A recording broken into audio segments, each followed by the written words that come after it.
Hello students. Hello. Simply Trixie channel में आप सबका स्वागत हेलो। है। आज के वीडियो में हम देखने वाले हैं top 20 interview questions on multi core operating systems. तो चलिए शुरू करते हैं। सबसे पहला क्वेश्चन है, अब यहाँ पे देखिए दो पार्ट्स है। एक होता है आपका मल्टी कोर सिस्टम, ठीक है, और एक होता है आपका मल्टी कोर ऑपरेटिंग सिस्टम। तो सबसे पहले हम देखते हैं कि मल्टी कोर सिस्टम्स के बेसिस पे कौन से क्वेश्चन आ सकते हैं, and then we will move to the multi core operating system. So first 10 questions are based on multi-core systems, and जो बाकी के 10 questions है, next 10 questions वो है multi-core operating systems के हिसाब से। तो multi-core systems एक्चुअली हम जब बोलते हैं तो that is we are talking about hardware details, मतलब एक क्या सिस्टम है, उसमें कौन सा इनपुट आउट डिवाइसेस है, आउटपुट डिवाइसेस है। और जो ऑपरेटिंग सिस्टम होता है वो कि कौन सा ऑपरेटिंग सिस्टम हम उसके उस पे इंस्टॉल कर सकते हैं, how that operating system works. तो उसका एक एक्चुअल सॉफ्टवेयर कंपोनेंट क्या होता है, क्या लॉजिक से वो वर्क होता है, and how it is different than the normal operating system. तो चलिए शुरू करते हैं। सबसे पहला क्वेश्चन, फर्स्ट 20 क्वेश्चंस में से पहला question the which are based on multi core systems. तो पहला क्वेश्चन है, what is multi core system, okay, and how it is different than a single core system. तो जो हमारा ट्रेडिशनल कंप्यूटर सिस्टम होता है वो होता है हमारा सिंगल कोर सिस्टम। तो ये कोर क्या होता है? कोर हम सबसे पहले देखते हैं कि एक सीपीयू है हमारा। तो इसके अंदर एक ही कोर होता है। कोर मतलब होता है control unit, registers, clock, ALU and cache. तो ये होता है आपका memory, registers and cache is memory, ALU is a arithmetic and logic unit which is responsible for actual calculation, and control unit is to control all these activities। जो हम instruction यहाँ पे execute करते हैं, तो ये एग्जीक्यूट करने के लिए जो पार्ट्स रखते हैं that parts are combinely called as core part. तो ये कोर छोड़ के और क्या पार्ट्स है, जैसे मेमोरी कंट्रोलर है, इनपुट आउटपुट कंट्रोलर है, और एक ग्लोबल कैश होता है। ये कैश अलग है और ये कैश अलग होता है। सो इसको मिला के हमारा बन जाता है एक कोर पार्ट। एंड ये कोर पार्ट अगर आपके सीपीयू में रिपीटेड है, मतलब सीपीयू का एक ही डिवाइस है, उसमें ये पार्ट अगर रिपीटेड है, ये यूनिट रिपीटेड है, तो इसको हम बोलते हैं मल्टी कोर सिस्टम। तो जैसे कि यहाँ पे आप देख सकते हैं डुअल कोर है। जैसे आजकल के मोबाइल्स में ये सिस्टम देखने को मिलता है। तो वहाँ का जो सीपीयू है कंपैरेटिवली स्मॉल साइज का ही है, लेकिन उसमें भी डुअल कोर है। सबसे पहले जो आया था वो सिंगल कोर वाला था सीपीयू चिप, राइट। देन उसमें अभी ये कोर पार्ट रिपीटेड है 2 टाइम्स, तो उसको बोलते हैं डुअल कोर। 4 टाइम्स है तो क्वाड्रा कोर बोलते हैं। 8 टाइम्स है तो 8 ऑक्टा कोर बोलते हैं। 6 टाइम्स है तो 6 कोर बोलते हैं। और उससे ज्यादा भी रिपीट हो सकता है, 16 in the power of 2, generally in the power of 2, okay, या फिर मल्टीपल ऑफ 2, जैसे यहाँ पे आपने देखा है 6 कोर। बट 137 ऐसा नहीं होगा कभी। वो मोस्ट प्रोबेबली ये रहता है पावर ऑफ 2 के फॉर्मेट में। बट समटाइम्स पावर ऑफ 2 जो है वो मल्टीपल ऑफ 2 भी हो सकता है, जैसे क्वाड्रा कोर और डुअल कोर मिक्स करके 6 कोर सीपीयू बनाया है। सो इस वाले सिस्टम को हम बोलते हैं multi core system. So a multi core system has multiple processors, processor course on single chip. Single chip तो आपका एक ही है, लेकिन इसमें आपके मल्टी कोर्स इंस्टॉल्ड होते रहते हैं। So that is multi-core system, and it is different than normal system because it can perform many tasks simultaneously. Normal system also performs many tasks but not simultaneously. We feel that it is executed simultaneously, but due to scheduling it executes the task simultaneously, whereas actually in multi-core systems it performs the task simultaneously. That's why today's mobiles execute a number of things in a fraction of seconds, and at the same time we can do a number of tasks, parallel tasks we can say. So the example is latest smartphones. That particular system is nothing but what, having this multi-cores in the CPU. So your mobile also can be of dual core, quadra core, octa core, or more, maybe more than that. So that was the first question. Second question is, what are the advantages of using multi-core system? Of course, many tasks are executed parallelly, so the efficiency gets executed, and resource utilization. The resource never sits idle.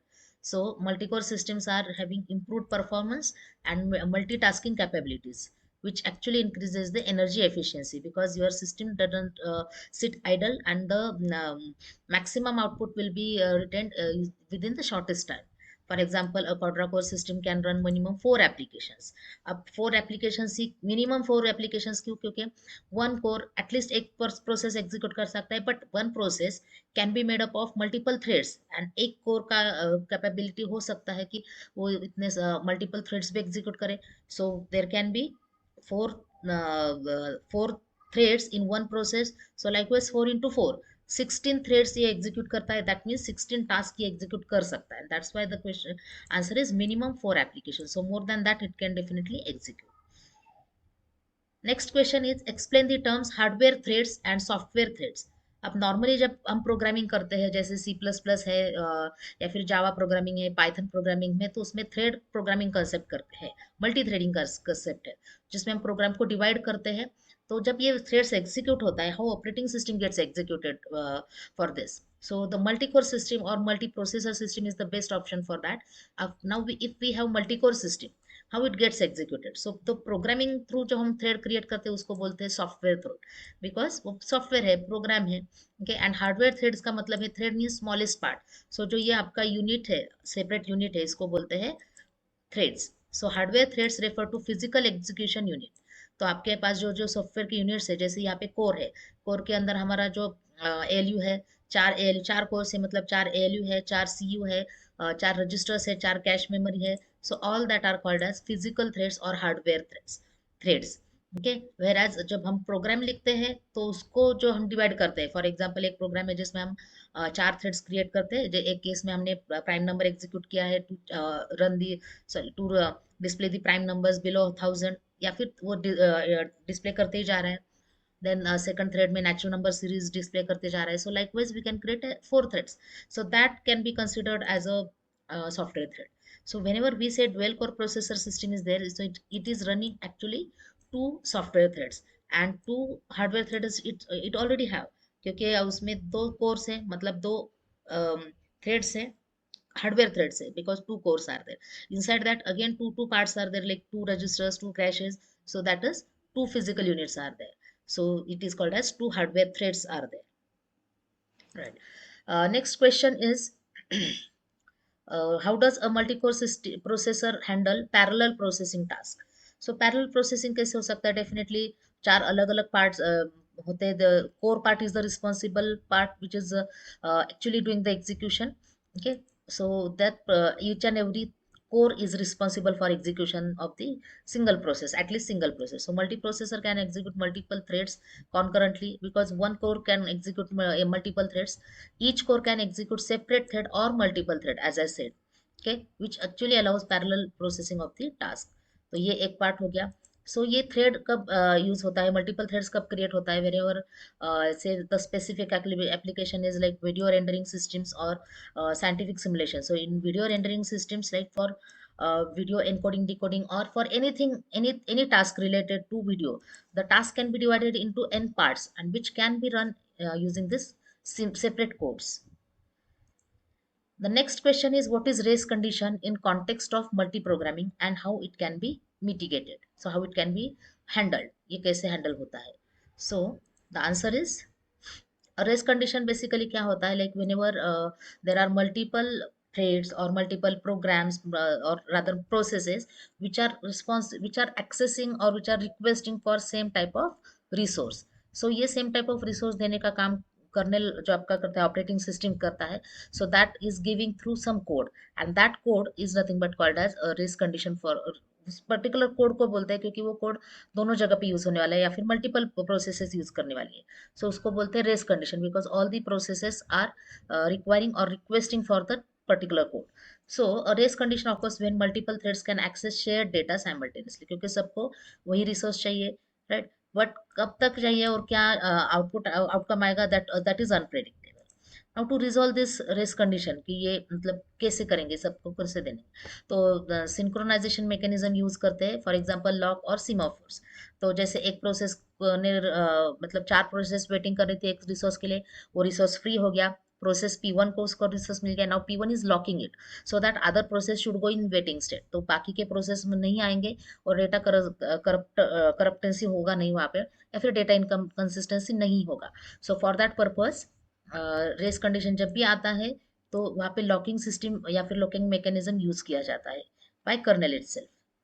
तो for example in multi threaded application mutex करके एक आपका concept है, which allows only one thread to access the kernel critical section. क्योंकि critical section होता क्या है, sensitive code है, क्योंकि वो एट अ टाइम एक ही को एक्सेस देना है. अगर शेयर मोड में है तो वहाँ पे फिर प्रॉब्लम आती ही नहीं है. तो प्रॉब्लम आती है, that means there is it should be shared in the exclusive mode, and exclusive mode के लिए हम यूज करते हैं mutual exclusion concept of a system. Next question is, can you explain Amdahl law and its relevance to multi-core system? So Amdahl law actually बताता है कि आपका जो प्रोग्राम है वो कितना फास्टर हो सकता है. So for example, if your program let's say उसमें 10 लाइन्स है या फिर 10 इंस्ट्रक्शंस है जस्ट फॉर सिंप्लिसिटी, और उसमें से 2 लाइन्स जो है वो सिक्वेंशियल है, उसके बाद जो 8 लाइन्स है दैट विल बी पैरेललाइज्ड. मतलब 10 में से 2 जो है दैट इज 5 टाइम्स स्लोअर, मतलब 5 जो सिक्वेंशियल है उससे 5 टाइम्स आपका प्रोग्राम बड़ा है. सो दैट मीन्स आपका जो प्रोग्राम का नॉर्मल स्पीड है, so that will be reduced by 5 times, that means 1 upon 5 times will be reduced. So if a program right now it is taking on single core, it is taking let's say 10 seconds, so on multi-core system it will take at least it will take minimum 2 seconds. Okay, so that is the law. So Amdahl law states that speed up of the program, okay, from parallelization is limited तो from by the sequential portion, क्योंकि उससे ज्यादा वो नहीं होगा, 2 से कम नहीं होगा, मिनिमम 2 सेकंड्स उसको लगने वाला है, राइट, उससे कम होगा ही नहीं. Okay, that is the meaning of this Amdahl law. जो एग्जांपल मैंने बताया सिंप्लीफाई करके बताया, और लॉ थोड़ा सा अलग है बट उसको थोड़ा सा मैंने सिंप्लीफाई करके बताया है. So in multicore system it emphasises on importance of identifying and optimising sequential parts. तो सिक्वेंशियल पार्ट हमें देखना है, कोई भी प्रोग्राम का जो पैरेललाइज नहीं हो सकता है, जो हम पैरेलली एग्जीक्यूट नहीं कर सकते, एंड वो कितना हो सकता है उतना जो आपका है मिनिमम सेकंड्स लगने वाला है, प्लस जो बाकी का पार्ट है उसको हम पैरेलली एग्जीक्यूट करें. तो बाकी का जो पार्ट है उसमें से मैक्सिमम पार्ट देखना है, एंड उसमें उससे आपका जो नंबर ऑफ सेकंड्स या फिर fraction of seconds, milli seconds, micro seconds calculate होगा. That means the time of the program calculate. Next question is, what is the cache coherence in multi-core systems? Okay, cache coherence is basically related with memory. So cache coherence ensures that multiple cores have consistent view of shared memory. इसका मतलब ये है कि let's say if we have multiple cores and सबके पास अलग अलग cache capacity है, and if we want to run some video type of application or any kind of application where the memory required is more, तो सबका कैसे रहता है यहाँ पे, ऐसे सारे कोर्स का ना जो मेमोरी है लेट्स से 5 KB है, 10 KB है, but now it is according to the application it will it is requiring more, let's say 50 KB भी एग्जीक्यूट करेगा with the help of global cache and with the help of other caches also. So that is cache coherence. That means it can have consistent view of shared memory. दिखने के लिए आपको सबका 5 KB मिलेगा, लेकिन आपका जो मेमोरी एक्सेस होगा that will be different according to the application. Without it data inconsistency and errors can be occurred. तो ये अगर नहीं किया तो हमारा डेटा करप्टेंसी वहाँ पे हो सकता है. सो एग्जाम्पल है मेसी प्रोटोकॉल यूज करते हैं, मॉडिफाइड, एक्सक्लूसिव, शेयर्ड, इनवैलिड, वो यूज करते हैं क्योंकि जो कैश है अगर वो शेयर्ड मोड में यूज कर रहे हैं तो बाकी का जो कोर्स है उसको ये समझने के लिए और ये पूरा सिस्टम इम्प्लीमेंट करने के लिए हमें मेसी प्रोटोकॉल यूज करना पड़ता है. MESI stands for modified, then E, exclusive, shared and invalid. ये स्टेटस हम यूज करते हैं for the respective memory, cache memory, and accordingly we process. Next question is, how can you improve the performance of software application on multi-core system? The performance of this is improved using the parallelizing task. तो यहाँ का जो scheduler है वो क्या करता है multi core systems में, मतलब एक कोर पे कौन सा एप्लीकेशन देना है, दूसरे कोर पे कौन से देना है, कौन से एप्लीकेशन देना है, उसके लिए एक पर्टिकुलर एल्गोरिदम होता है. Using that algorithm it simply schedules the processes onto the different cores, and in this using that it can improve the performance. For example, जैसे एग्जाम्पल मैंने आपको पहले ही बताया था, तो वीडियो एडिटिंग सॉफ्टवेयर है उसमें हम स्प्लिट कर सकते हैं. तो वीडियो रेंडरिंग टास्क हम अलग अलग कोर्स को स्प्लिट कर डिवाइड करके उसको एग्जीक्यूट कर सकते हैं. Next question is, explain the concept of hyper threading in multi-core processors. Hyper-threading is also known as simultaneous multi-threading. Okay, so hyper-threading का मतलब ही simultaneous है, which allows single core to execute multiple threads. As I told you कि ये जो core है always it will execute at least one process. One process, that means one core. But if we have a process which is made up of multiple threads, so can we execute it? Yes, we can execute it because the core, that particular core is of different capability which can execute multiple threads simultaneously. And इस concept को बोलते हैं hyper threading, क्योंकि हम hyper threading का मतलब है एक कोर एक कोर एक थ्रेड ऐसा कंसेप्ट नहीं है, एक कोर मल्टीपल थ्रेड। सो अगर आपके पास 4 थ्रेड्स है तो 4 कोर्स है तो 4 into 4 मिनिमम 16 थ्रेड्स भी यहाँ पे एग्जीक्यूट कर सकता है, depending on the capability of the core, if that particular cores are having that capacity. Okay, so it presents it each core as two logical processor. तो इसमें क्या होता है, एक दो लॉजिकल प्रोसेसर्स होते हैं, enabling better utilization of core resources. तो उसमें एक एएलयू क्यू दिया है, एक control unit, likewise we can share. So multiple processes can be multiple cores can multiple threads can be scheduled onto the same core. Next question is, can you provide an example of real world application that can benefit significantly from multi-core processors? So बहुत सारे हैं, क्योंकि हमारा जो आजकल का mobile है वही आपका मल्टी कोर प्रोसेसर है। so सारे ही एप्लीकेशन हम यूज करते हैं। तो जो प्रॉपर एग्जांपल अगर देना है तो वीडियो गेम रेंडरिंग सिस्टम है, क्योंकि इसमें सारे कोर्स यूज होते हैं, क्योंकि हम उतना टास्क एग्जीक्यूट करते हैं। तो rendering, graphics, physics simulation, AI computations, ये सब आपके अलग अलग यूज एप्लीकेशंस है जहाँ पे हमें मल्टी कोर की डेफिनेटली जरूरत पड़ती है। One processor, one single processor और one core is not enough in that case. और ये enough not not enough in ऐसा नहीं है, बट अच्छा परफॉर्मेंस मिलता है अगर आपके पास ज्यादा कोर्स है तो। सो थोड़ा सा स्मूथ गेम प्ले ऑप्शन हो सकता है, ग्राफिक्स थोड़ा सा एनहांस हो सकता है, क्योंकि वर्क डिस्ट्रीब्यूट होता है, दैट्स वाई जो परफॉर्मेंस मिलता है वो थोड़ा अच्छा मिलता है। Next question is what is multi core operating system. अब यहाँ पे देखिए 10 क्वेश्चंस हमने देखे हैं मल्टी कोर सिस्टम्स के। सो ये सिस्टम क्या है अभी हमने देख लिया है। अब इस पे कौन सा ऑपरेटिंग सिस्टम चलता है एंड उसके बेसिस पे क्या क्वेश्चंस आ सकते हैं इंटरव्यूज में, so that will see now. So पहला क्वेश्चन है what is multi core operating system, okay, and how does it differs from the how does it leverage multiple processor cores, कैसे इसका work थोड़ा सा अलग होता है। तो मल्टी कोर ऑपरेटिंग सिस्टम मतलब आपका एंड्रॉयड है, आईओएस है, बिकॉज मल्टी कोर सिस्टम वही है। तो उस पर चलने वाला जो ऑपरेटिंग सिस्टम है, the operating system which is designed for multi core system is called as multi-core operating system. So the question answer is multi-core operating system is designed to efficiently manage and utilize multiple processor cores in a multi-core processor. तो multi core processor अभी हमने पढ़ा है, तो उसका जो operating system है to run that system is nothing but multi core operating system. It schedules task across over the maximize performance. तो ये किस लिए शेड्यूल करते हैं अलग अलग कोर्स पे, so that to so as to maximize the performance and to utilize the resources. Okay, and the best example is nothing but Android and iOS. बहुत सारे example है, these are the popular one. Next question is how does multi-core operating system handle process and thread scheduling across multiple cores? तो ये thread scheduling कैसे होता है या फिर process scheduling कैसे होता है? तो multi-core operating system uses the concept of load balancing technique. तो load balancing technique का एक algorithm रहता है. Now that algorithm or that logic will simply distribute the processes, incoming processes. तो जितना भी processes हम यहाँ पे user execute करेगा, right? So that processes will be distributed by some logic. Okay, that logic can be any logic, but normally इसमें round robin logic रहता है, but it can be changed also.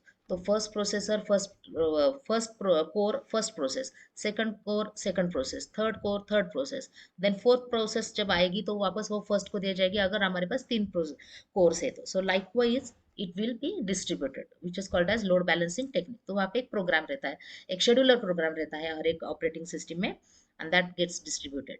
So example is Linux का जो completely fair scheduler algorithm है, which is based on round robin, okay, but with some modification. So that does the fair allocation of CPU time to task. All right. Now the next question is, what are the advantages of using multi-core operating system in multi-core processor environment?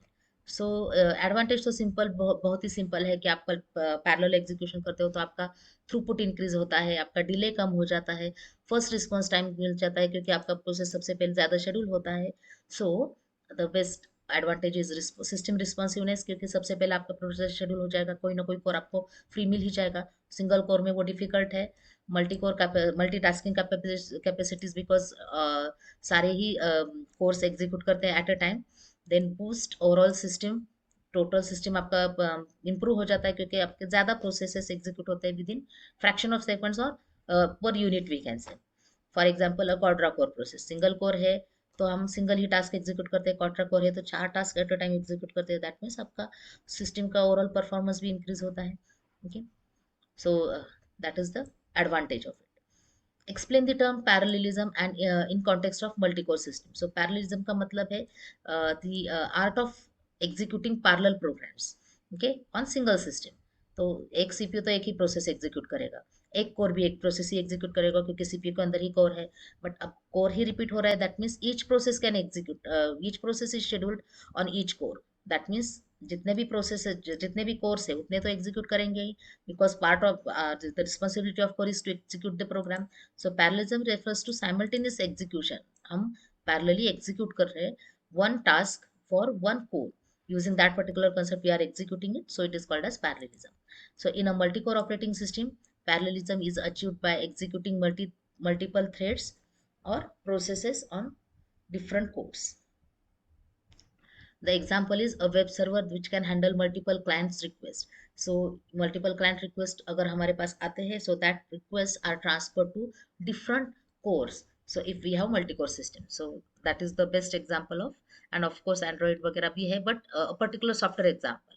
This particular example is basically for multi-core systems. What is critical section? So actually we saw this question, that critical section is nothing but part of code which is accessed by many processes or many threads.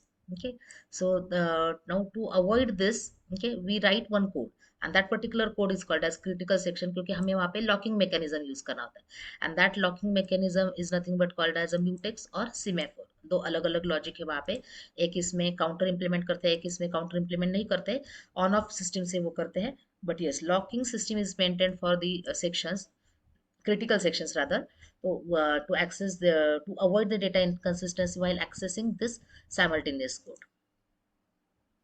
Next question is, can you explain how a multi-core operating system addresses cache coherence issues in multi-core processor system? तो multi core operating system cache coherence कैसे achieve करता है? As we actually already saw that cache coherence is obtained by using this protocol, MESI protocol, modified, exclusive, shared, invalid. तो ये क्या होता है, यहाँ पे मेंटेन करता है status for every cash, like whether that cash is modified और एक्सक्लूसिव यूज्ड और शेयर्ड यूज. अगर शेयर्ड यूज है तो multiple processes, multiple threads can use it. अगर कैश आपका सॉफ्टवेयर फेलियर, हार्डवेयर फेलियर हो गया है, तो वहाँ पे हम उसका स्टेटस मेंटेन करते हैं इनवैलिड. एक्सक्लूसिव मतलब एट अ टाइम ओनली एक ही प्रोसेस उसको यूज कर सकता है. मॉडिफाइड मतलब ये लॉक्ड है तो अनलॉक भी हो सकता है. सो for that modified status is used for this. Now why this is used? Because to avoid the data corruption and inconsistencies. तो ये एक ही कैश बार बार एक्सेस ना हो, इसलिए ये सब स्टेटस मेंटेन किया जाता है, and that is basically to avoid the data inconsistency और data corruption. Next question is, what is thread affinity? So thread affinity का मतलब होता है कि एक्चुअली थ्रेड का एक पर्टिकुलर जैसे प्रोसेस का प्रायोरिटी होता है, तो थ्रेड का एक अफिनिटी होता है. Affinity is basically a number. Okay, so it represents that association of the thread with a specific core. तो जैसे ही हम को मल्टी थ्रेडिंग प्रोसेस एग्जीक्यूट करते हैं, मल्टी थ्रेडिंग को प्रोग्राम एग्जीक्यूट करते हैं, every thread gets one unique number, and फिर यहाँ पे ये नंबर के हिसाब से उसको कोर अलोकेट होता है. So that is that association of thread, okay, with a particular code or CPU is called as thread affinity. So ये रिक्वायर्ड होता है मल्टी कोर सिस्टम में to minimize the cache usage. नहीं तो एक ही cash सब जगह पे रिप्रेजेंट किया जाएगा, and it can lead to reloading data और invalid data. Okay, and that actually avoid implement leads to data inconsistency. So to avoid that, thread affinity is implemented. How does a multi-core operating system handle contention for shared resources among threads or process? Yes, what this question stands for, like multi-core threading or multi-core operating system कैसे handle करता है ये जो shared resources आपके रहते हैं, right? क्योंकि ये शेयर्ड है और थ्रेड्स अलग अलग है, थ्रेड्स का तो सेपरेट कोई कम्युनिकेशन नहीं है, या फिर इंटर प्रोसेस थ्रेड्स कम्युनिकेशन जैसे होता है तो वैसे इंटर थ्रेड कम्युनिकेशन भी हो सकता है. तो रिसोर्सेस शेयर कैसे करेंगे? तो शेयर मोड में है तो किसको ज्यादा एक्सेस दे, किसको कम दे, या फिर ना दे, या फिर लॉक करे. How it is implemented using the in multi core operating system.